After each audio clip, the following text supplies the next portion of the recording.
এক রাজার এক চাকর ছিল। চাকরটা সব সময় যে কোনো অবস্থাতেই রাজাকে বলতো, রাজামশাই কখনো মন খারাপ করবেন না, কেননা আল্লাহ যা করেন তা সবকিছুই নিখুঁত ও সঠিক। একবার রাজা সেই চাকর সহ শিকারে যেয়ে নিজেরাই এক সিংহের আক্রমণের শিকার হলো। চাকর সেই সিংহকে মারতে পারলেও ততক্ষণে রাজার একটা আঙুল হারান। রাগে, যন্ত্রণায়, ক্ষোভে রাজা ক্ষিপ্ত হয়ে চাকরের উদ্দেশ্যে বলেন, আল্লাহ যদি ভালোই হবেন তাহলে আজকের শিকারে এসে আমার আঙুল হারাতে হতো না। চাকর শান্ত থেকে বলল, এত কিছুর পরও আমি শুধু আপনাকে এটাই বলবো, আল্লাহ সব সময় ভালো ও সঠিক কাজটি করেন, কোনো ভুল করেন না। হয়তো এর মধ্যেও কোনো ভালো আছে আপনার জন্য। চাকরের এই কথায় অত্যন্ত বিরক্ত হয়ে রাজা বলেন, দূর হ আমার চোখের সামনে থেকে, কে আছিস বন্দি করে এই আহাম্মককে। রাজা তাকে জেলে পাঠানোর হুকুম দিলেন। এরপর একদিন রাজা আবার শিকারে বের হলেন, কিন্তু ভাগ্যের কি পরিহাস, এবার তিনি একদল বন্য মানুষদের হাতে বন্দী হলেন। এই জঙ্গলিরা দেবদেবীর উদ্দেশ্যে মানুষকে বলি দিত। তারা ঠিক করলো দেখতে সুপুরুষ এই রাজাকেই তারা বলি দেবে।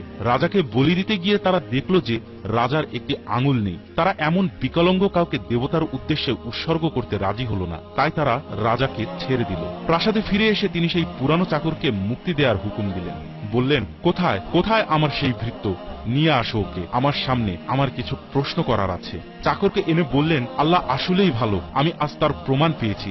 আমি আজ প্রায় মরতেই বসেছিলাম, কিন্তু আঙুল না থাকার কারণে প্রাণ নিয়ে ফিরে আসতে পেরেছি। তবে আমার একটা প্রশ্ন আছে।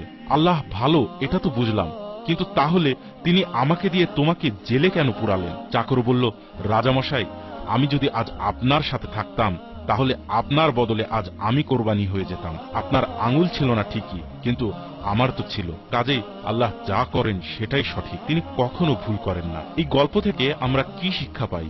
সবকিছুরই ইতিবাচক ও নেতিবাচক দুটি দিক থাকে, কখনো নিরাশ হবেন না। যদি কোনো কিছুতে সফলতা না পান তবে ইতিবাচক চিন্তা করুন। সফল না হওয়ার কারণে কি কি ক্ষতি হয়েছে তা নিয়ে না ভেবে কি কি লাভ হয়েছে তা দেখুন, আবার শুরু করুন। আল্লাহ যা করেন তা মঙ্গলের জন্যই করেন। আপনার বন্ধুদের মাঝে ভিডিওটি শেয়ার করে তাদেরও মনোবল মজবুত করতে সাহায্য করুন। আল্লাহ আপনার এবং আমার উত্তম জ্ঞান দান করুক। ভিডিওটি ভালো লাগলে লাইকে ক্লিক করবেন, আর আমাদের চ্যানেল তাজা নিউজে সাবস্ক্রাইব করার পর বেল আইকনে ক্লিক দিয়ে আমাদের এই পরিশ্রমের মূল্য দেবেন। আপনার কাছ থেকে এই পাওনাটুকুই আমাদের পরবর্তী কাজের উৎসাহ যোগাবে। এবারের মতন বিদায় নিচ্ছি, ধন্যবাদ।